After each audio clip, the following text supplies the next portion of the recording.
that the Oscar-winning American actor Gene Hackman, along with his wife Betsy, have been found dead in their home in New Mexico in the United States. Now to the mystery surrounding the death of legendary actor Gene Hackman. The 95-year-old Oscar winner and his wife found dead inside their home in New Mexico along with one of their dogs. For years, Gene Hackman lived away from the spotlight. But now, after his shocking death, his daughter is finally breaking her silence.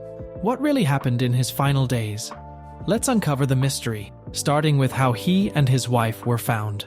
The quiet streets of Santa Fe, New Mexico, were shattered by the shocking news on the morning of February 26, 2025. Gene Hackman, the two-time Academy Award-winning actor, and his wife Betsy Arakawa were found dead in their home. The discovery was made by maintenance workers who had been called in after neighbors grew concerned about the couple's absence. Friends and local residents reported that the Hackmans had not been seen outside their house in weeks, an unusual occurrence even for the famously private couple. When the maintenance workers arrived, they found the front door unlocked. At first, nothing appeared out of the ordinary. There were no signs of a break-in, and everything inside seemed undisturbed. However, after calling out to the couple and receiving no response, they ventured deeper into the house. What they found would soon spark national headlines and an ongoing investigation. Gene Hackman's body was reportedly found in the bedroom, lying peacefully on the bed. Betsy Arakawa was discovered in another room, positioned near a set of scattered prescription medications. One of their dogs was also found lifeless, adding another layer of mystery to the unfolding tragedy. When law enforcement officers arrived on the scene, they meticulously examined the house. The absence of any forced entry or external trauma on the bodies raised immediate questions about what had led to their deaths. The couple's home was tidy, with no clear signs of a struggle. Investigators noted that the home's heating system was still running, and there were no immediate indications of a gas leak or carbon monoxide poisoning. One of the most perplexing details was the presence of prescription medications near Betsy Arakawa's body. Some of the pill bottles were open, and a few scattered pills were found on the floor. However, it was too early to determine whether this played a role in their deaths. Toxicology reports were pending, and authorities refrained from making any premature statements.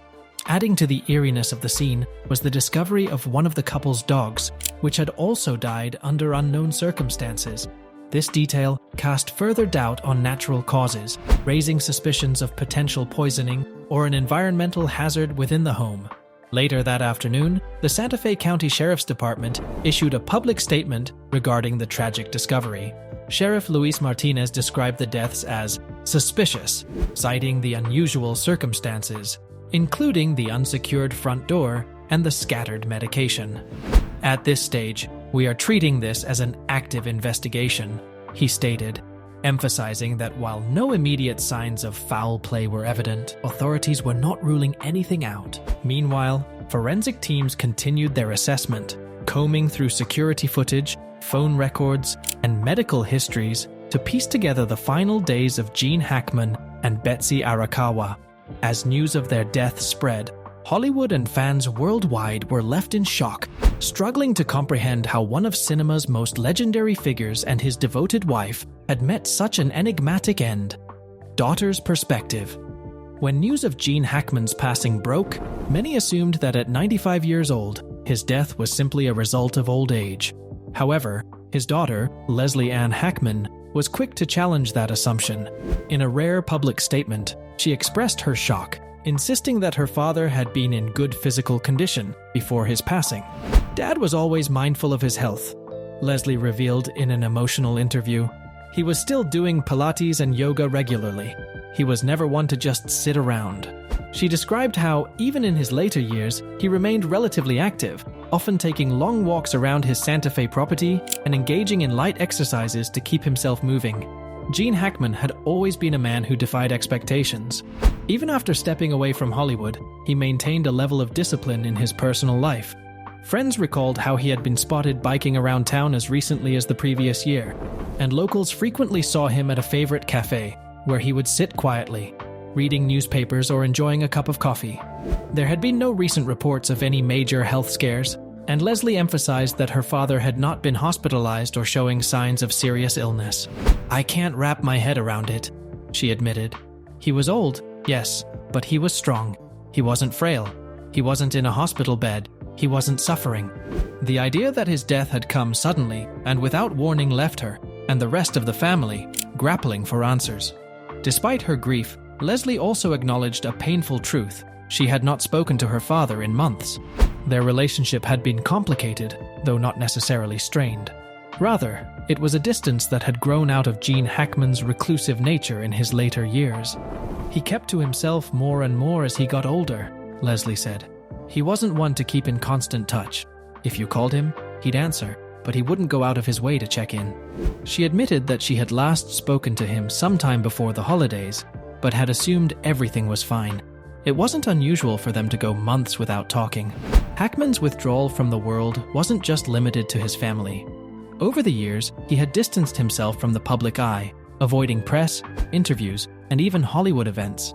He never wanted to be a spectacle, Leslie explained. He was proud of his work, but he never needed the attention. That isolation, however, had made it difficult for his loved ones to gauge what was truly going on behind closed doors. The sudden discovery of his and Betsy Arakawa's deaths made Leslie question whether something had been wrong for longer than she had realized. Maybe he was struggling, and I just didn't know, she confessed. That's the part that hurts the most.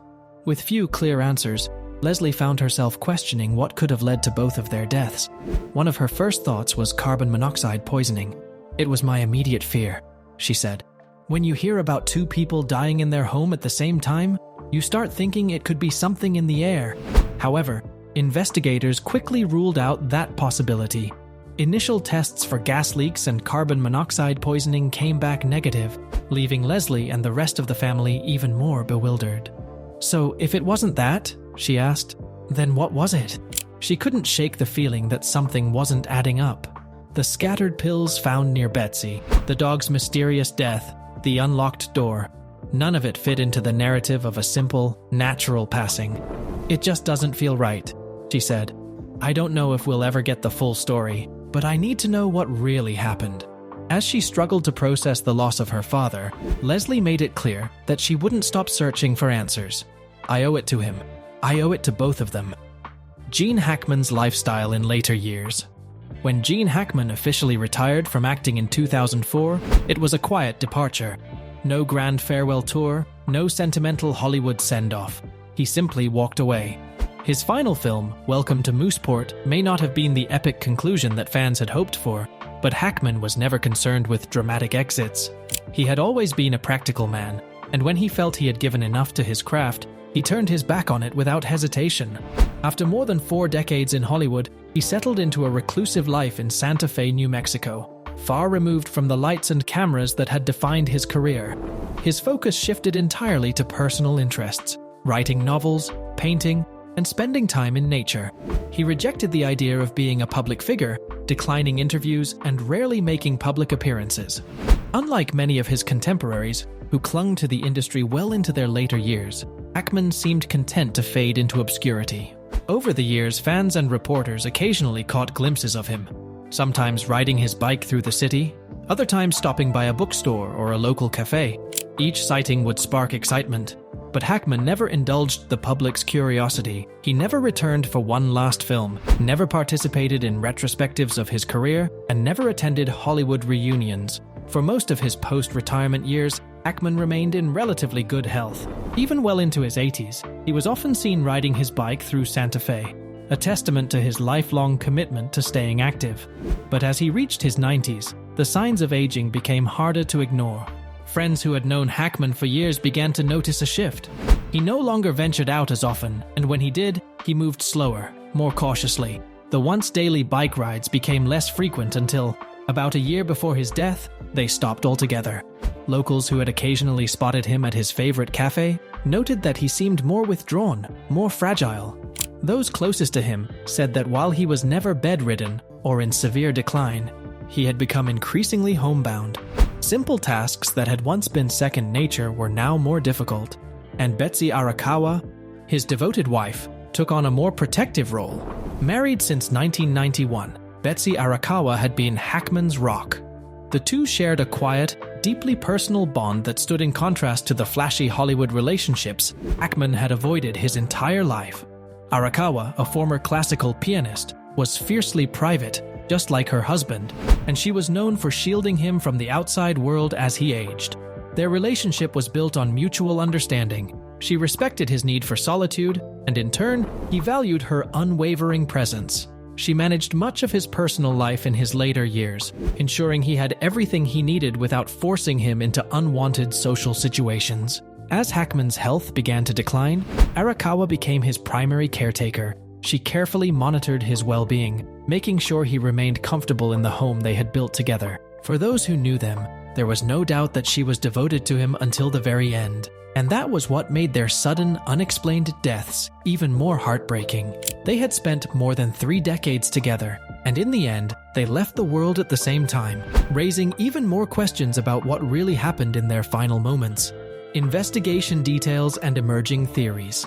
As speculation swirled around the mysterious deaths of Gene Hackman and his wife, Betsy Arakawa, the first official clues came from the preliminary autopsy reports. According to the Santa Fe County Medical Examiner's Office, neither Hackman nor Arakawa showed any signs of external trauma, ruling out any immediate indications of violence. There were no cuts, bruises, or defensive wounds that would suggest a struggle, which aligned with the absence of forced entry into their home. One of the first theories that circulated was carbon monoxide poisoning, a common cause of simultaneous deaths in enclosed spaces. However, toxicology screenings quickly dismissed that possibility. Both Hackman and Arakawa tested negative for any traces of carbon monoxide in their systems. Additionally, a thorough inspection of their home revealed no gas leaks, further eliminating environmental poisoning as a cause of death. The absence of any obvious external cause made the case even more perplexing. Given Hackman's age, some suspected he may have died of natural causes, but that did not explain Betsy's death occurring at the same time. The medical examiner's office announced that more extensive toxicology tests were being conducted, but results could take weeks to confirm whether any substances had played a role.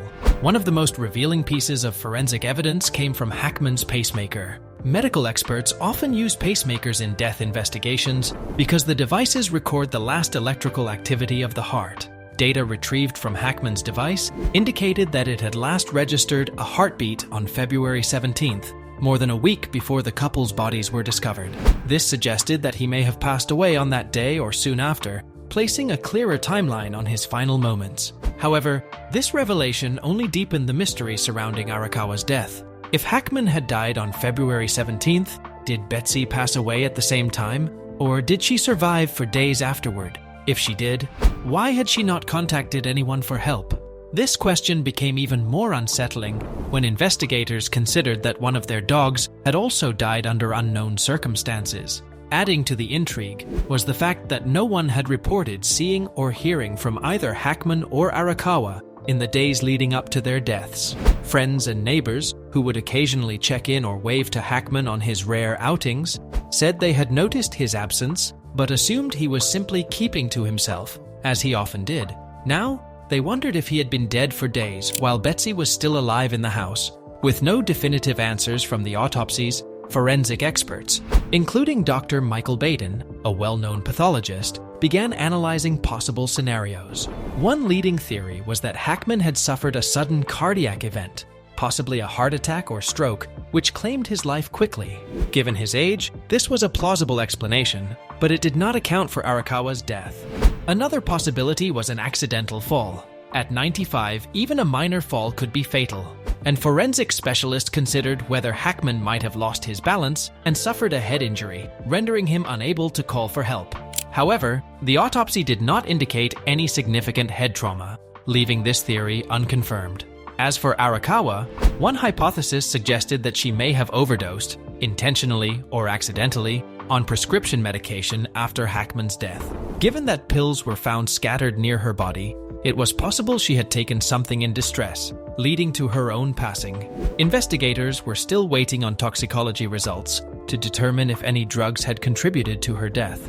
The circumstances surrounding the couple's deaths left more questions than answers. Among the biggest mysteries were, why were Hackman and Arakawa found in separate rooms? If they had both died naturally at the same time, why weren't they together? Did one pass away first, leaving the other to face their final moments alone? What caused their dog's death?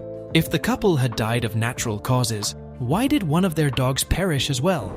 Toxicology reports were still pending, but this detail raised red flags for investigators. What was the significance of the scattered pills? While Betsy was known to take medication for minor ailments, authorities were unsure whether she had accidentally overdosed, taken her own life out of grief, or if the pills were entirely unrelated. Despite the ongoing investigation, the deaths of Gene Hackman and Betsy Arakawa remained an unsettling enigma. Each new revelation only seemed to complicate the case further, leaving their family and fans grasping for an explanation that had yet to emerge. Gene Hackman's legacy. Gene Hackman's journey to Hollywood stardom was anything but conventional. Born on January 30th, 1930, in San Bernardino, California, Hackman grew up in a turbulent household. His father, Eugene Ezra Hackman, abandoned the family when Gene was just a teenager, a wound that would shape much of his outlook on life. Struggling to find direction, he enlisted in the U.S. Marine Corps at the age of 16, lying about his age to gain entry. The military gave him structure, but did little to quell his restless spirit. After leaving the Marines, Hackman drifted through various jobs before enrolling at the Pasadena Playhouse, where he would unknowingly set the foundation for a historic career. Ironically, his instructors told him that he lacked the talent to make it in Hollywood, criticism that only fueled his determination. Alongside fellow struggling actors Dustin Hoffman and Robert Duvall, Hackman defied expectations, grinding through minor roles before landing his breakthrough performance in Bonnie and Clyde, 1967. Hackman's career exploded in the 1970s, cementing his reputation as one of the greatest actors of his generation. He delivered an Oscar-winning performance as Jimmy Popeye Doyle in The French Connection, 1971, a gritty portrayal of a real-life New York detective that showcased his intensity and raw authenticity. From there, his career spanned decades, with a filmography that included The Conversation, 1974, Superman, 1978, and Mississippi Burning, 1988. But it was 1992's Unforgiven that gave him his second Academy Award. Playing Sheriff Little Bill Daggett, Hackman brought an unforgettable mix of charm and menace to Clint Eastwood's revisionist Western, proving that even in his 60s, he was still a force to be reckoned with. Despite his reluctance to embrace celebrity culture, Hackman remained a household name, commanding respect from both audiences and fellow actors. While his talent was undeniable, Hackman's reputation for being difficult followed him throughout his career. His intensity and no-nonsense approach to acting sometimes led to tensions with co-stars and directors. One of the most infamous incidents occurred during the filming of Wes Anderson's The Royal Tenenbaums, 2001. Anderson, known for his meticulous and quirky directing style, reportedly clashed with Hackman's blunt personality. According to co-stars, Hackman frequently lost patience with Anderson's approach, and Bill Murray was often called in to diffuse tense moments. "He didn't suffer fools," later said of Hackman. "If you weren't up to his level, he let you know." Hackman's behavior was described as abrasive, even intimidating, but many of his colleagues also admired his dedication. While some found his methods harsh, others believed they stemmed from a deep commitment to the craft. Beneath his commanding presence, Hackman battled his own demons. He was notorious for avoiding discussions about his personal life, but those close to him knew that his childhood abandonment issues left scars that never fully healed. In interviews, he hinted at periods of depression and self-doubt, particularly as he aged.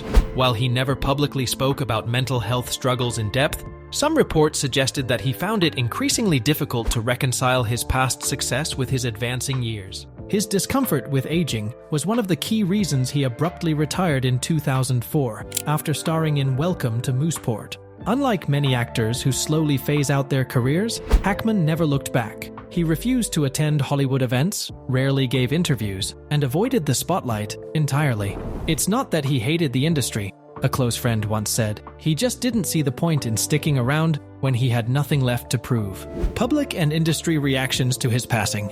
The news of Gene Hackman's death sent shockwaves through Hollywood, with some of the industry's most revered figures paying their respects to the legendary actor. Clint Eastwood, a longtime friend and collaborator, was one of the first to release a statement. Eastwood, who directed Hackman in Unforgiven, 1992, where Hackman delivered his Oscar-winning performance as the ruthless sheriff Little Bill Daggett, praised his old friend's unyielding dedication to the craft and ability to bring authenticity to every role he played. "He was one of the greatest actors I ever worked with," Eastwood said. "Gene didn't just play a character, he became them. He had this incredible ability to make you believe every word he said, every action he took on screen."